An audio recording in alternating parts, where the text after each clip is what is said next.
Bonjour à toutes et à tous. La question de chef de file de l'opposition continue de faire des émules au sein de la famille politique de l'opposition togolaise.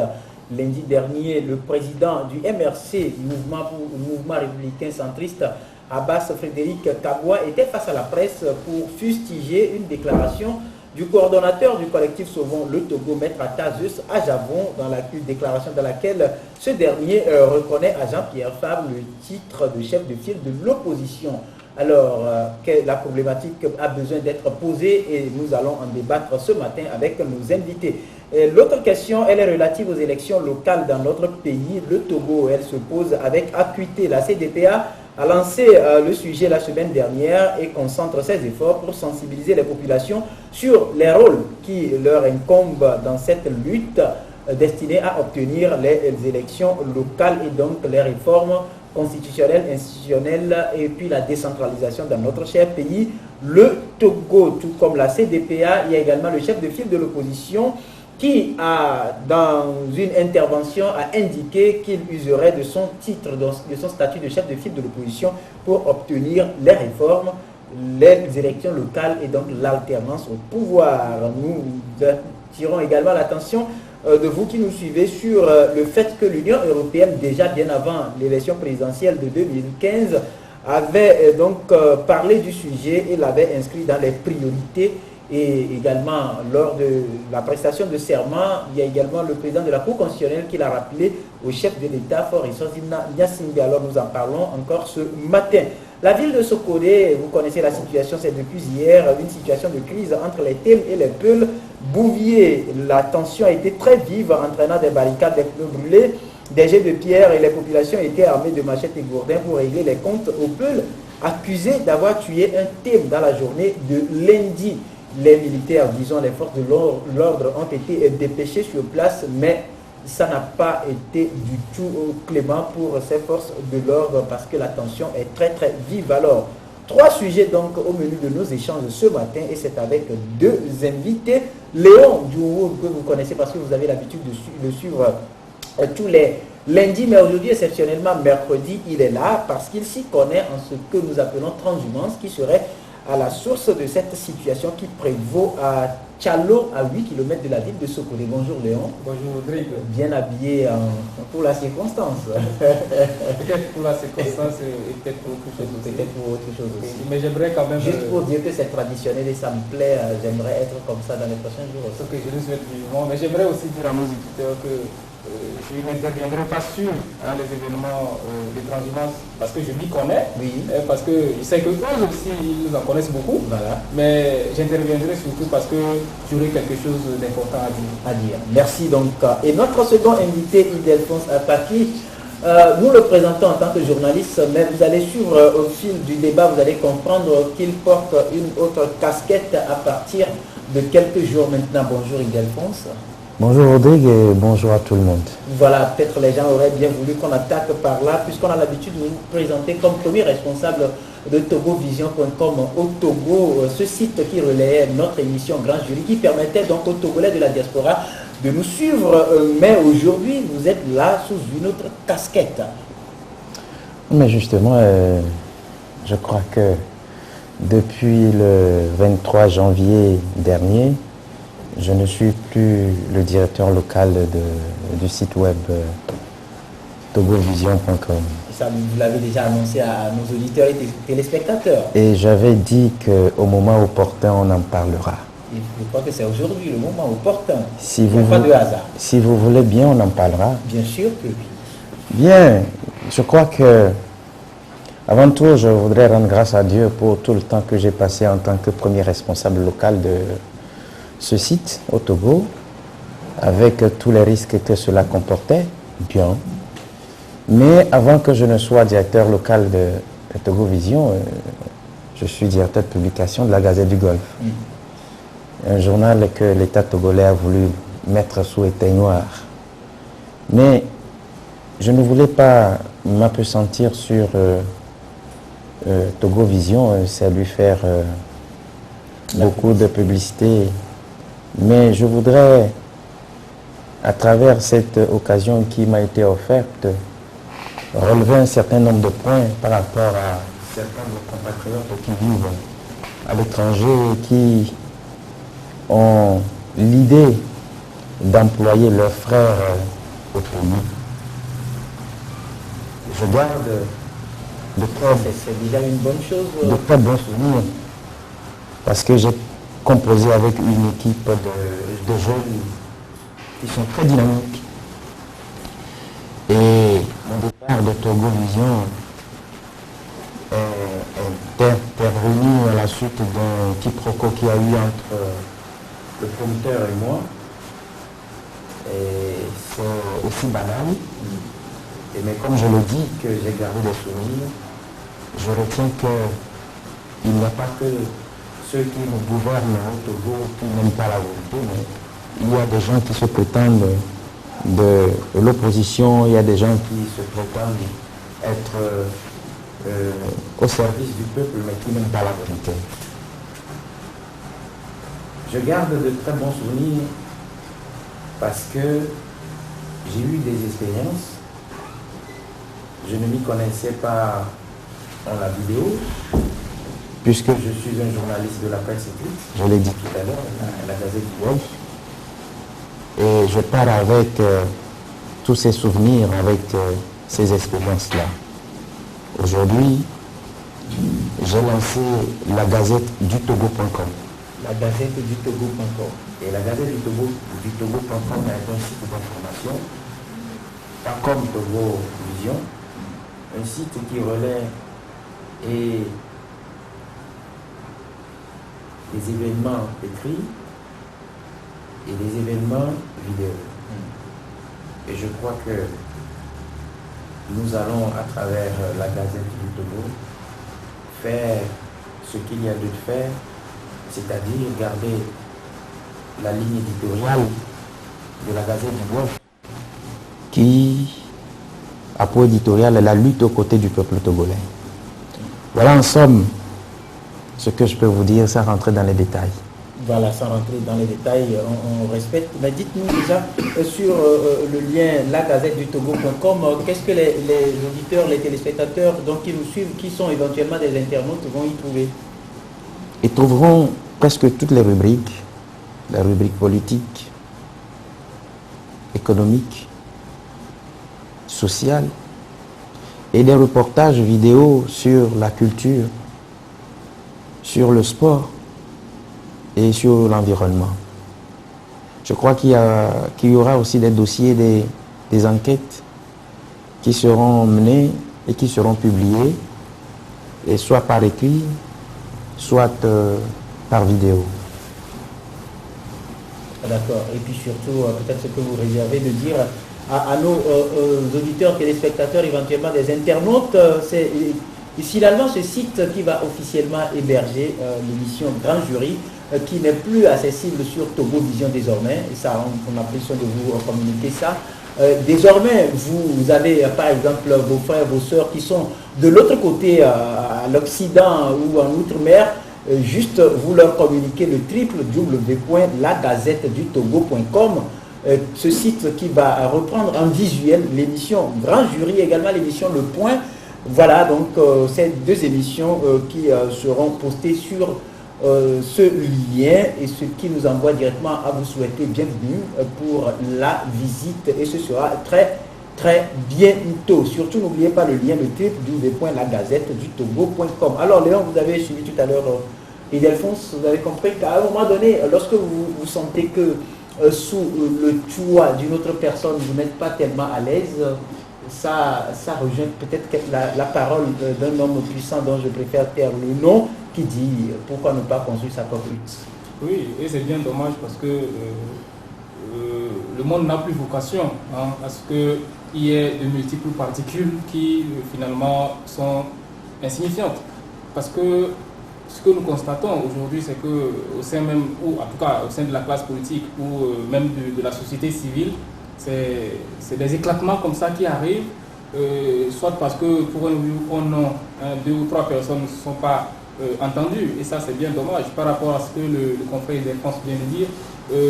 C'est pas tant, c'est très régulier et récurrent dans nos pays, et surtout au Togo, où nos compatriotes de l'extérieur, donc de la diaspora, créent des entreprises, prennent des initiatives, emploient les jeunes ici ou même les personnes qualifiées et finalement les traitent comme si ils étaient que des moins que rien. Et ça, c'est vraiment dommage que eux, qui sont de l'autre côté et qui critiquent tout ce qui se passe ici, en viennent à agir, même pire que ce que déjà nous dénonçons tous sur ces plateformes-là. Et parlant de cette plateforme pour laquelle le confrère Ildefonse n'agira plus ou ne répondra plus désormais, nous avons vu ce que ça a donné. Nous avons été souvent sur cette plateforme-là. Nous avons lu beaucoup de choses, parfois avec incompréhension.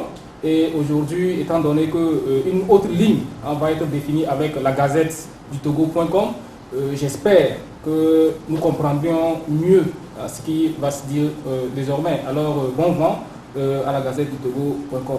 Voilà, merci. Donc, je crois que ça nous lance rapidement sur le sujet. Chef de file de l'opposition, Léon, nous en avions parlé ici. Sauf que lundi dernier, puisque à notre première rencontre pour discuter de ce sujet-là, c'était par rapport à une réaction de Frédéric Abbas-Kabwa, président du MRC, qui a pris un peu à contre-pied les commentaires qui se font autour du sujet et qui ne reconnaît pas en Jean-Pierre Favre le statut ou le titre de chef de file de l'opposition. Il avait laissé entendre que c'est un titre qui devait revenir à Maître Atazeus Ajavon. Et dans une interview accordée par l'ex-coordonnateur, si on peut le dire ainsi, ou le coordonnateur du collectif Sauvons le Togo, au journal Actu Express, il est clair, je cite, « Ceux qui veulent m'attribuer le titre de chef de file de l'opposition sont de mauvaise foi. Le CST dont je suis le président n'est pas une organisation politique. C'est un groupe composé d'associations, des ODDH et partis politiques, raison pour laquelle aucun membre de la société civile n'a figuré sur la liste des candidats aux législatives de 2013. Je leur avais d'ailleurs interdit l'usage du sigle CST au Parlement. C'est de l'incongruité que de vouloir attribuer le titre du chef de file de l'opposition politique à quelqu'un qui n'est pas politique. Ceux qui ramènent ce débat sur le tapis savent à quel jeu ils se prêtent. C'est l'ANC qui compte plus de députés au sein de l'opposition parlementaire et c'est à son leader Jean-Pierre Favre que revient le titre du chef de file de l'opposition. Fin de citation. Sauf que cette déclaration de Maître Atazeus Ajavon a entraîné une autre venant toujours du MRC qui était en conférence de presse lundi dernier, Frédéric Abbas-Kabwa, qui fustige donc cette déclaration de Maître Atazeus Ajavon et qui menace même de saisir les tribunaux. Oui, voilà encore une autre organisation hétéroclite qui s'éclate et qui a pendant longtemps posé des problèmes à tous les Togolais et qui continue d'en causer. Mais ce que je pense sincèrement, à mon humble avis, c'est que ce débat normalement ne mérite pas d'être. Et nous l'avons dit la dernière fois que nous avons parlé du chef de file de l'opposition ici, sur ce même plateau. Les deux côtés, je ne comprends pas. Je ne comprends pas parce que je ne sais pas ce que M. Frédéric Abbas-Kabwa, leader du MRC, veut finalement. Est-ce des tentatives pour déstabiliser ses compagnons d'entretemps?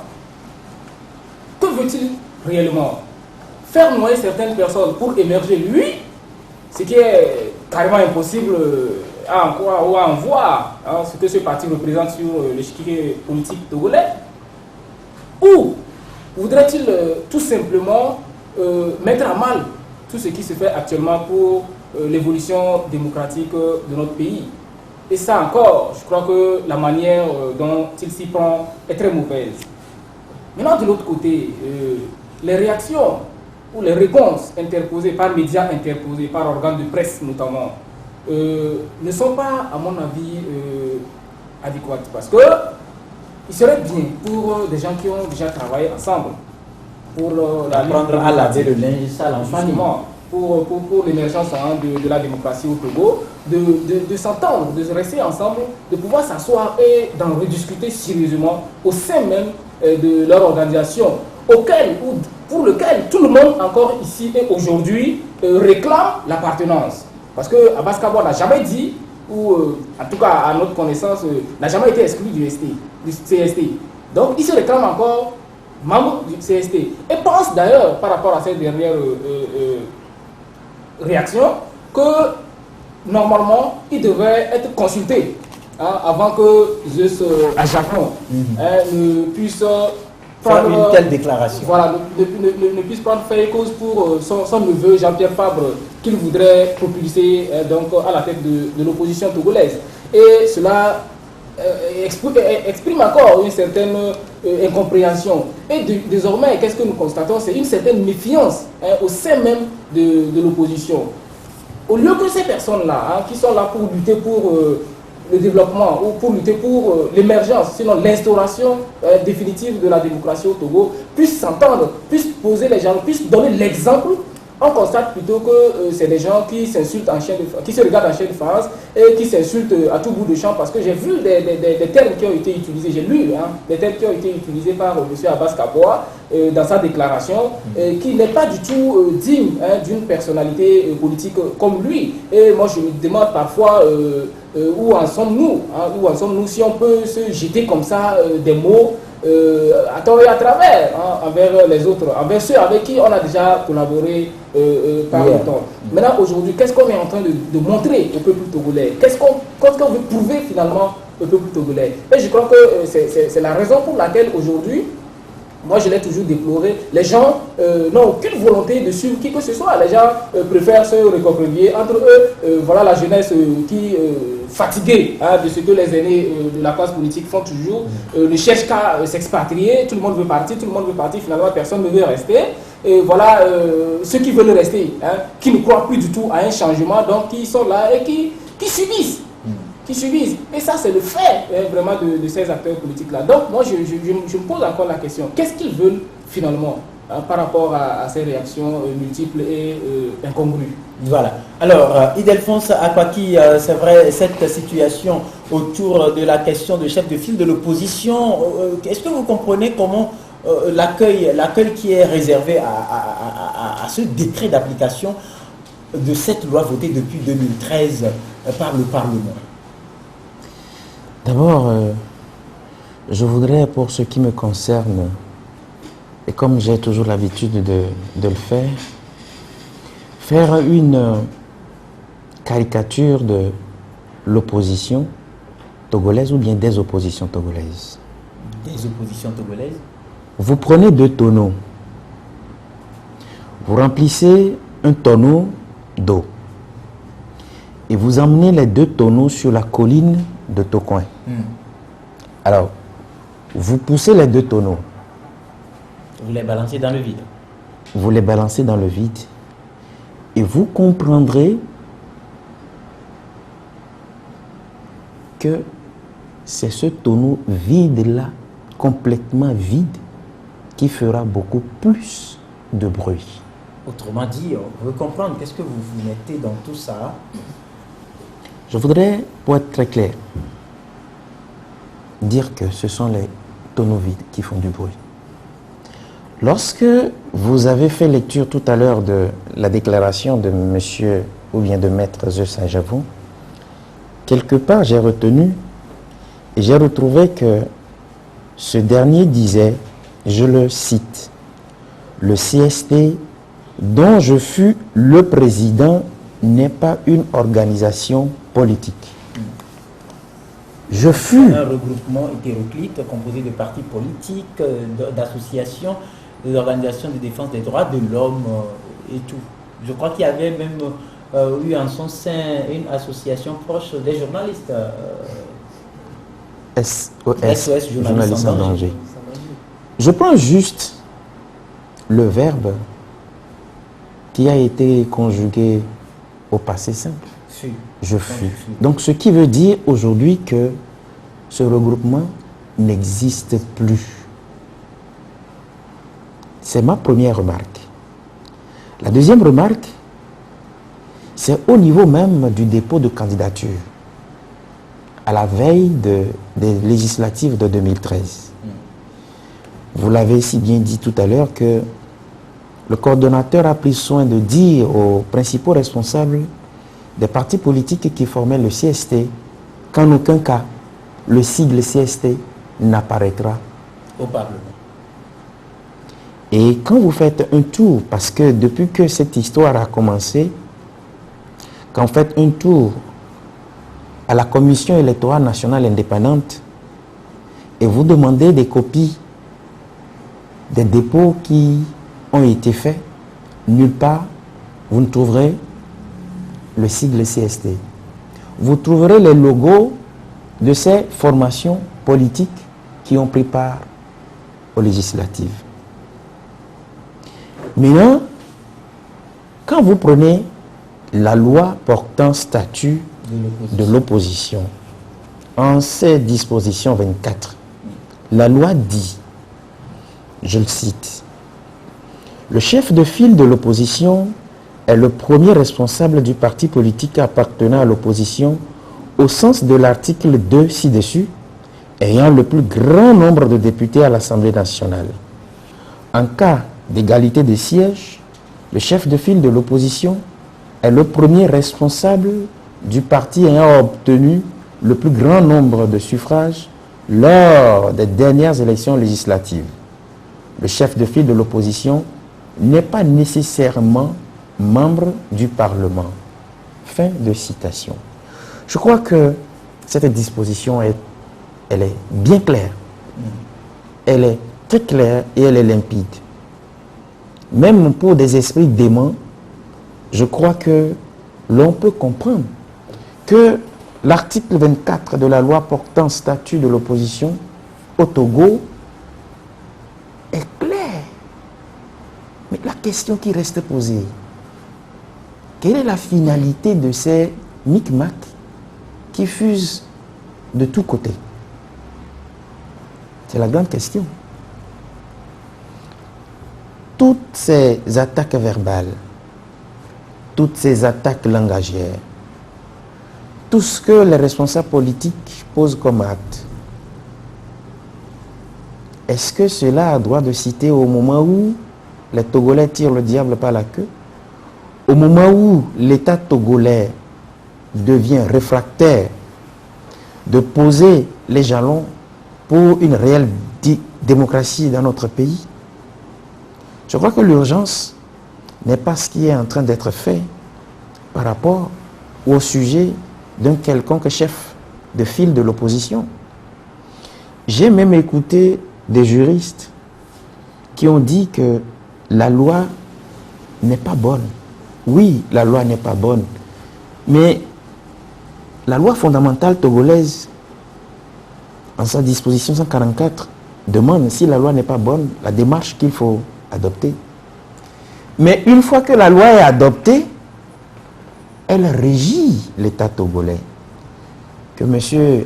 Frédéric Abbas-Kaboua crie ou lance des invectives, je ne crois pas que c'est la voie la plus souhaitée, la plus privilégiée. J'aurais souhaité que, pour résoudre ce problème, que M. Kaboua adopte la démarche qu'il faut. C'est-à-dire que l'article 144 de la loi fondamentale de la Constitution togolaise balise déjà la voie. Mais si on doit se lancer dans des diatribes, comme nous l'avons constaté, le confrère a essayé de mettre un accent sur ce caractère qui n'honore pas la personnalité de M. Frédéric Abbas-Kaboua. Moi, je ne reviens pas là-dessus. Mais je voudrais faire remarquer, en finissant, que il n'est pas normal, lorsque vous appartenez à un groupe et à un âge donné, qu'on se livre à certains jeux. Je ne vois pas l'héritage que M. Kaboua donnera à un jeune qui aspire un jour à devenir homme politique dans notre pays. Alors, Léon, c'est vrai que ces derniers jours, le débat, ça persiste, ça signe. Et quel effet cela fait aujourd'hui de voir les hommes politiques se tirailler sur une loi que d'aucuns qualifient de normale dans une république? Oui, je crois que l'effet que ça ferait serait tout simplement la frustration général, enfin, pour tout le monde. Parce qu'aujourd'hui, le débat, ce n'est plus le gouvernement qui ne fait pas bien, s'il ne fait pas bien ça, mais c'est toujours par exemple une disposition que le gouvernement prend et qui doit normalement favoriser l'opposition. Voilà une situation que personne ne comprend parce que l'opposition aujourd'hui se livre à une guerre interne qui non seulement ne les arrange pas parce que la fragilise surtout, mais également au même moment arrange le pouvoir en place parce que lui n'aurait souhaité que cela, sinon même pire que ce qui est en train d'arriver. Parce que ce que nous avons constaté actuellement, c'est que tout le monde traîne des casseroles. Et aujourd'hui que M. Abbas Kaboa dise qu'il n'a jamais concédé ce statut-là ou cette place-là de chef de file de l'opposition à M. Jean-Pierre Fabre, peut-être il faut lui rappeler qu'il ne s'agit pas là d'une concession, pas du tout.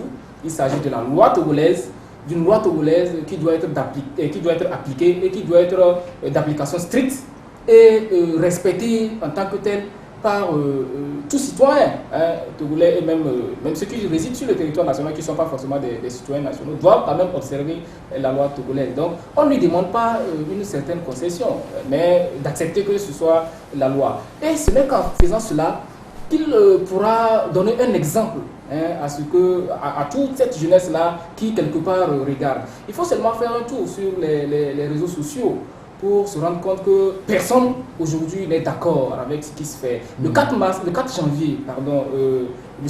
Abbas Kaboa était face à la presse justement sur ces questions-là. Le 13 février, encore face à la presse pour les mêmes choses. Et je crois que du 4 janvier au 13 février 2016, vraiment le discours n'a pas changé. Ça a été toujours la même chose, les mêmes flèches lancées, les flèches empoisonnées. Sauf qu'aujourd'hui, chacun essaie, ou en tout cas ceux qui se lancent ces flèches empoisonnées-là, essaient de diaboliser les autres, sans forcément voir qu'eux-mêmes, ils sont pas sains. Ils sont pas sains.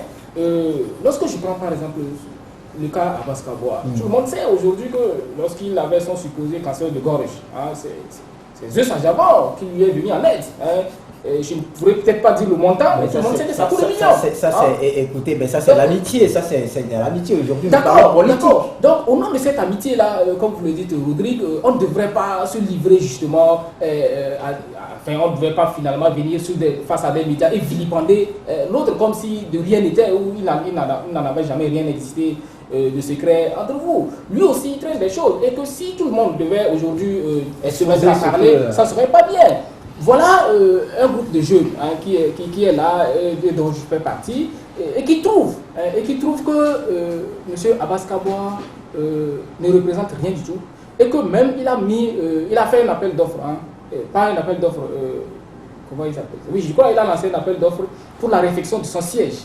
Et quand on voit l'image même du siège, vraiment ça laisse à désirer. Mais quand même, c'est un siège. C'est un siège, dans une pièce. Et ça, ce n'est pas du tout une situation qui puisse crédibiliser la personne même qui est en train de parler. Voilà, il fait des apparitions qui sont décriées par tout le monde, qui finalement indisposent tout le monde. Et qu'est-ce qui se passe? On commence par creuser de son côté pour finalement le faire quoi, lui montrer que vous pensez qu'il attire la foudre? Vous pensez qu'il attire la foudre? La foudre elle est déjà là, et je crois que c'est parce qu'il est grillé qu'il parle ainsi. Il se dit qu'il n'a rien à perdre. Il n'a rien à perdre. On a toujours dit ici que comme quoi Kabri Mor n'a plus peur de couteau. N'a plus peur de couteau, si on peut le dire ainsi. Mais au fond, ce qu'il y a à dire, c'est que ce n'est pas bien du tout que dans la politique ou dans la classe politique, des choses comme ça se fassent. S'il y a à discuter, comme l'a demandé dernièrement, je crois c'est,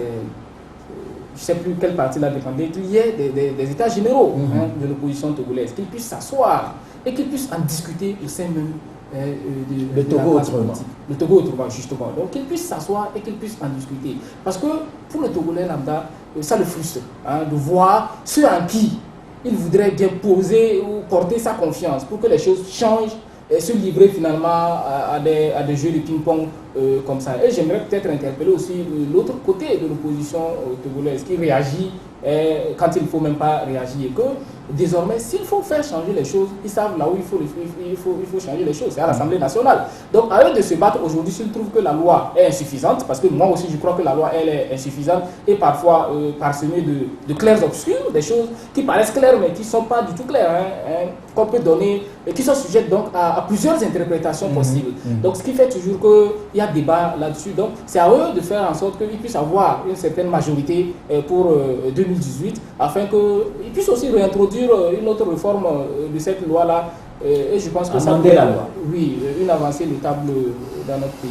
Alors, très bien, Idelphine, de réagir. Oui, mais le confrère a dit tout à l'heure que le discours n'a pas changé, mais je voudrais lui faire savoir que le discours a changé. Parce que, par exemple? Parce que quand M. Kabwa avait commencé par lancer ses flèches empoisonnées, comme il a dit, j'emprunte ces termes, c'était dirigé contre la personnalité de M. Jean-Pierre Fabre. J'ai été très éberlué la dernière fois d'entendre M. Kabwa dire sur une chaîne de la place que le chef de file de l'opposition devait revenir normalement à Maître Zeus à Javon.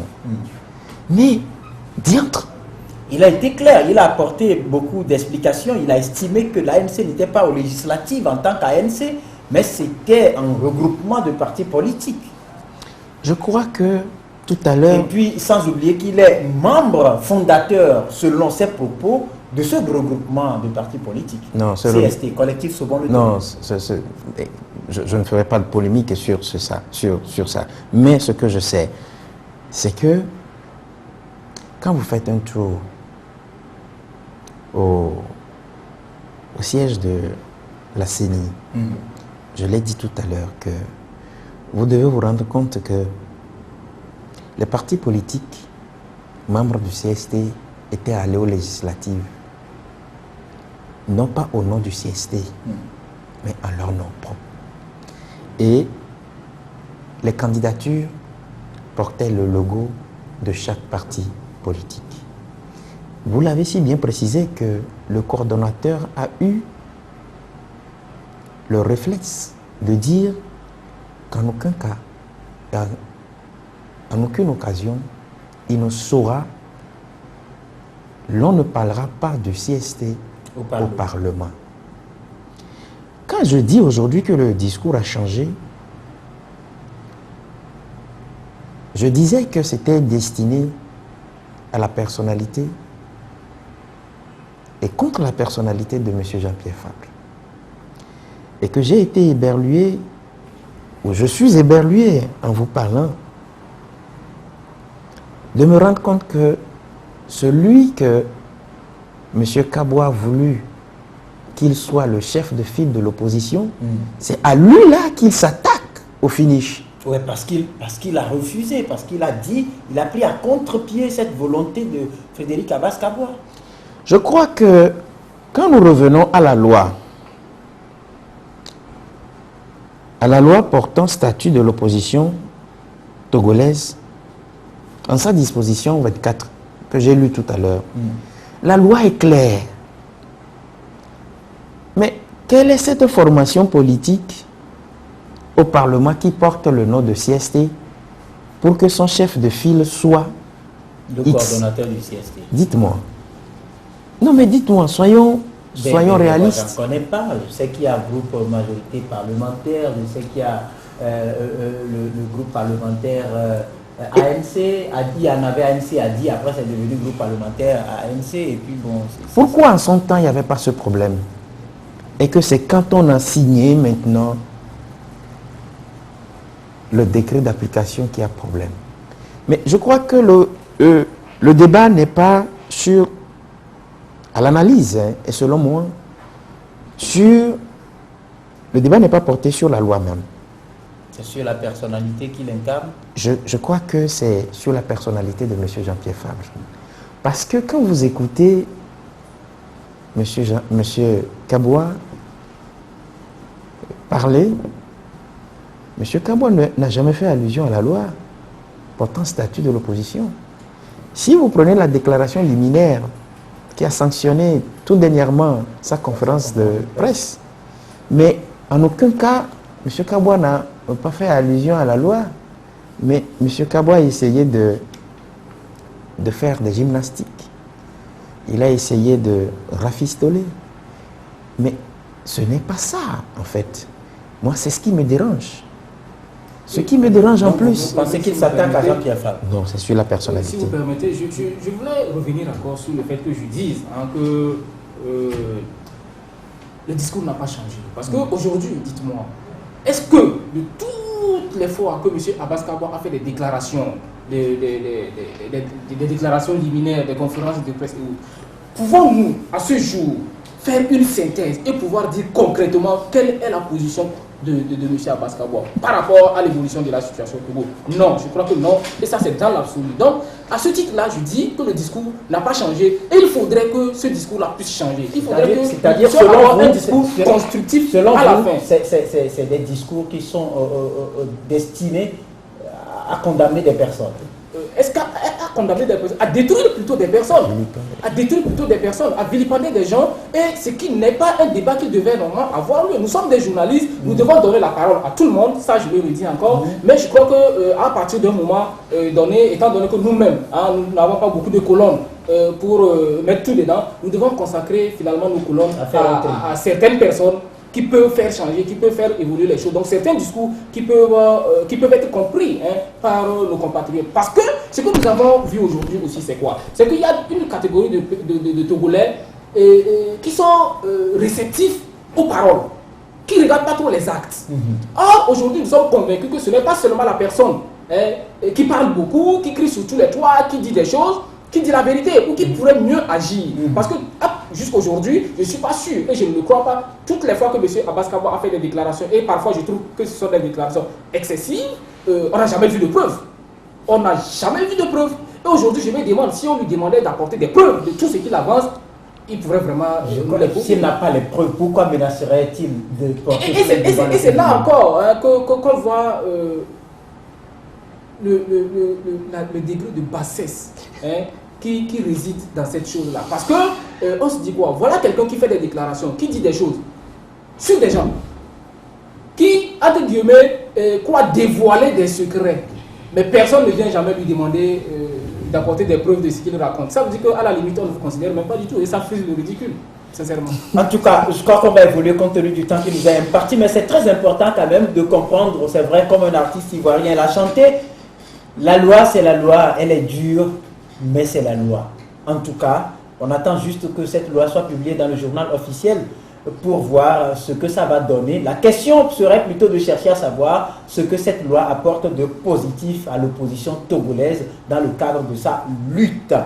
Voilà, nous allons aborder, Ildefonse, la deuxième question de ce jour, le deuxième sujet, qui est relatif aux élections locales, qui se pose comme question avec acuité dans notre pays. Le Togo, c'est vrai, la CDPA, la semaine dernière, a relancé les débats. Bien avant l'élection présidentielle, l'Union européenne avait lancé les débats.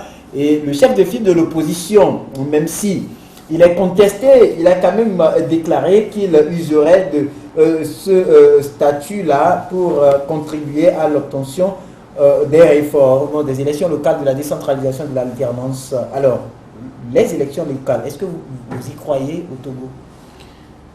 Il y a des indices qui montrent que le pouvoir en place n'a pas la volonté d'organiser des élections locales. Et ce manque de volonté politique affiché par le pouvoir en place s'illustre d'abord par le fait que depuis fin 2012, lorsque le chef de l'État lui-même s'adressait à la nation, il avait dit que les élections locales se feraient pour baliser la voie à la décentralisation. Ça n'a pas été fait. L'année qui a suivi, il a réitéré sa volonté. Ça n'a jamais été fait. Je crois que les années qui ont suivi jusqu'à aujourd'hui, le discours n'a pas changé. Alors, nous allons de démagogie en démagogie jusqu'aujourd'hui. ce pouvoir n'a pas la volonté réelle d'organiser les élections locales parce que justement, ayant volé la présidentielle, il s'est rendu compte que si il hasardait à organiser les locales, il perdrait tout. Ce manque de volonté est réitéré à travers le vote de la loi de finances 2016. Si le gouvernement togolais avait la volonté d'organiser les locales pour baliser la voie à la décentralisation, on le saurait lors de l'étude de la loi de finances de 2016. Donc, vous comprenez qu'il n'y a pas de volonté. Le pouvoir en place ne veut pas organiser les locales. Et vous comprenez que du chef de l'État jusqu'à son dernier ministre, ce n'est pas la préoccupation du gouvernement. Vous l'avez si bien réitéré tout à l'heure, que la communauté internationale, en l'occurrence l'Union européenne, est préoccupée, puisque justement, les locales sont la base même d'une réelle démocratie.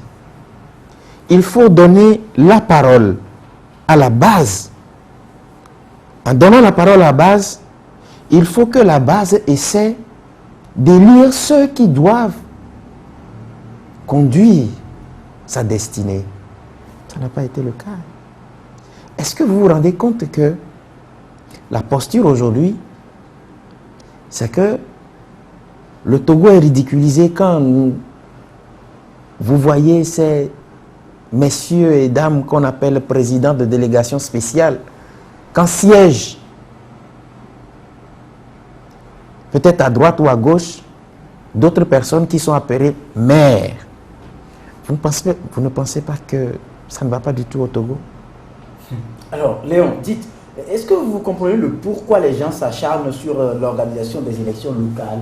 Parce que nous avons déjà, par exemple, des villes qui sont dirigées par des présidents de délégations spéciales, ils le font si bien.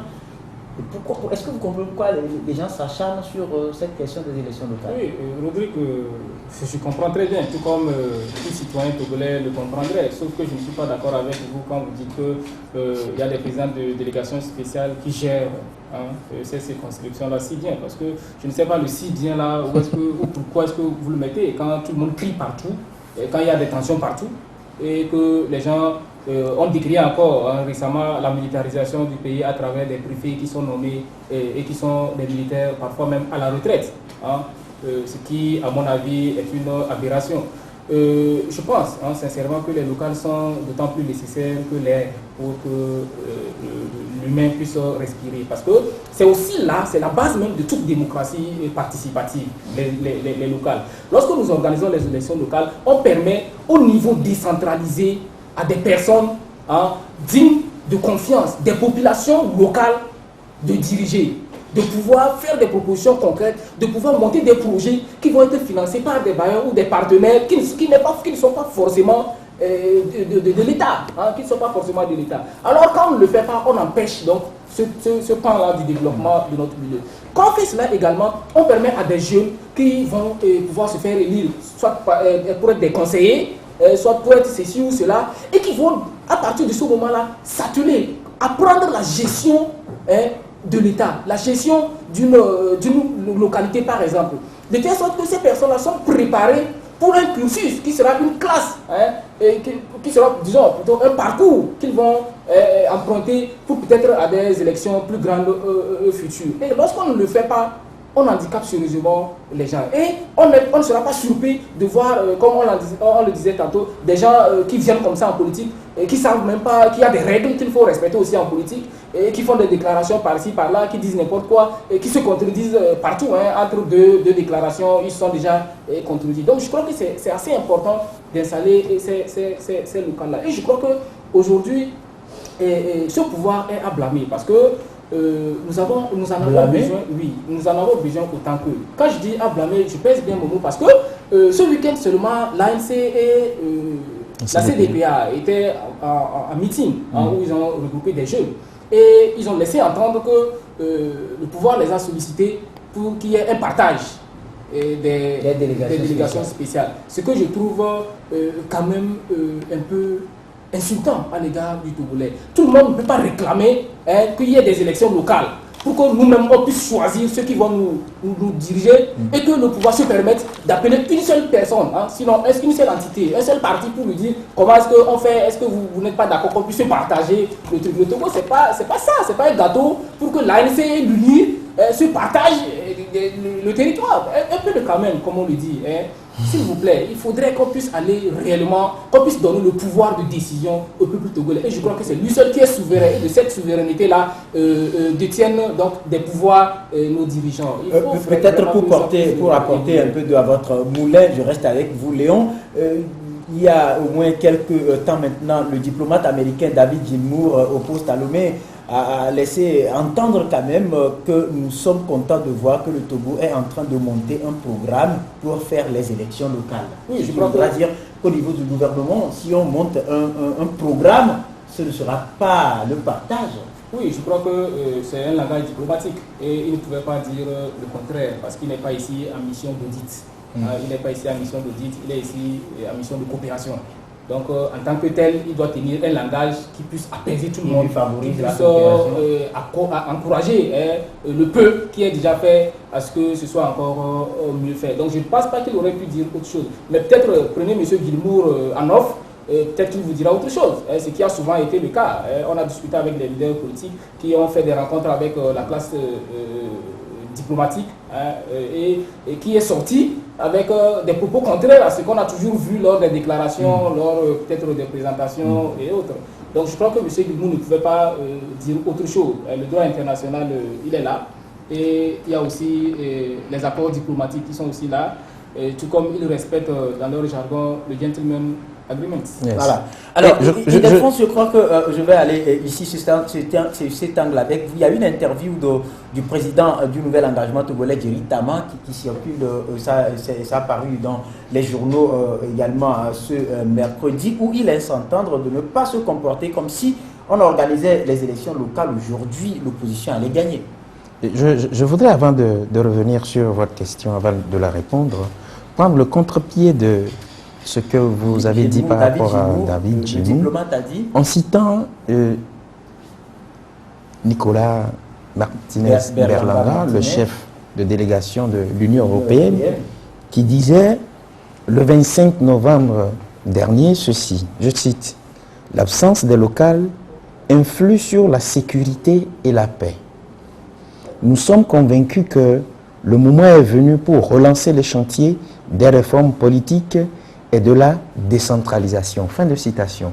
Je crois que la communauté internationale, via l'Union européenne, comme je l'ai dit tout à l'heure, est aussi préoccupée par le fait que pour appeler le Togo une vraie démocratie, il faut qu'on aille à la décentralisation. Aller à la décentralisation suppose qu'on organise les locales et qu'on donne le pouvoir au peuple. Je crois que c'est la voie qu'il faut pour que le Togo renaisse des cendres. C'est la voie qu'il faut pour que le Togo devienne un État normal. Voilà ce que j'ai à dire pour compléter le sujet. Par rapport à M. Djeri Tama, je crois que j'ai l'habitude d'être poli à l'égard de certaines personnalités. Je serai toujours poli, mais je mettrai un peu d'impolitesse dans ce que je vais dire. Pourquoi? Je peux comprendre M. Djeri Tama quand il fait ce genre de déclaration. Je le comprendrai juste pour lui poser la question de savoir combien il a eu quand il était encore allé aux élections. Combien il a eu comment? C'est-à-dire comme suffrage. Suffrage. Comme suffrage. Ah. S'il a été un candidat malheureux, il ne peut que s'exprimer de la sorte. Alors dire que organiser aujourd'hui, ou bien dans les conditions que nous sommes, et dire que l'opposition ne remporterait pas, ou bien c'est pas ce qu'il a dit, je crois qu'il a fait, en tant que responsable politique, il a fait une lecture erronée. À moins que il a une idée derrière la tête. Quand vous vous référez aux résultats de la présidentielle d'avril dernier, quand vous remarquez tout ce qui s'est passé depuis la proclamation des résultats jusqu'à aujourd'hui, est-ce que vous vous rendez compte que le Togolais est satisfait de ce résultat-là? Je vous dirais non, parce que il n'y a pas un jour que moi, en tant que journaliste, je n'ai pas fait d'investigation. Pourquoi? Parce que tout le monde dit ce n'est pas ce que nous avons voté. Et je peux vous rafraîchir la mémoire en disant que les résultats issus des urnes, tels que proclamés par M. Tafa Tabiou, ne reflètent pas la vérité, ne reflètent pas la réalité. Par la Cour constitutionnelle. La Cour constitutionnelle, nous savons, oui, on doit le faire, on doit faire l'analyse partant de là. Donc, si aujourd'hui, selon vous, si aujourd'hui les élections locales, le résultat sera favorable à l'opposition. Vous avez vu comment les gens de Mango ont parlé de ce pouvoir-là. Vous avez vu tout ce qui s'est passé à Dapaon. Vous voyez toutes les fois à Lomé, quand un mouvement monte, on a parlé des transitaires, on a parlé en tout cas, des étudiants. Comme ça avant les présidentielles, mais ça n'a pas empêché le chef de l'État, Faure Gnassingbé, de voler les élections. Ces élections avec un pourcentage confortable. Nous allons terminer en quelques secondes par rapport à cette situation, Léon, qui prévaut à Sokone. Entre les thèmes et les peuls, Bouvier, comme d'habitude, ça part de la tuerie d'un citoyen local par des peuls Bouvier, ça part en termes d'accusation, comme ça débouche sur des affrontements violents. C'était encore le cas hier. Oui, je crois que c'est une situation qui est récurrente et qui parfois est mal gérée par le ministère en charge. Parce que nous avons vu ce qui s'était passé déjà dans le Pégal, dans l'outil, je crois dans le Wawa, à peu près. Et aujourd'hui, on en vit encore. Il y en a eu également dans le quelque part à Blicha, c'est dans Padala, oui. Et on en vit il y en a eu à Gléy également. Dans le Zion et dans le Tchaoudjo. Ce que j'aimerais dire, c'est que habituellement, c'est des zones qui sont déterminées pour le passage, quand il s'agit bien sûr de la transhumance.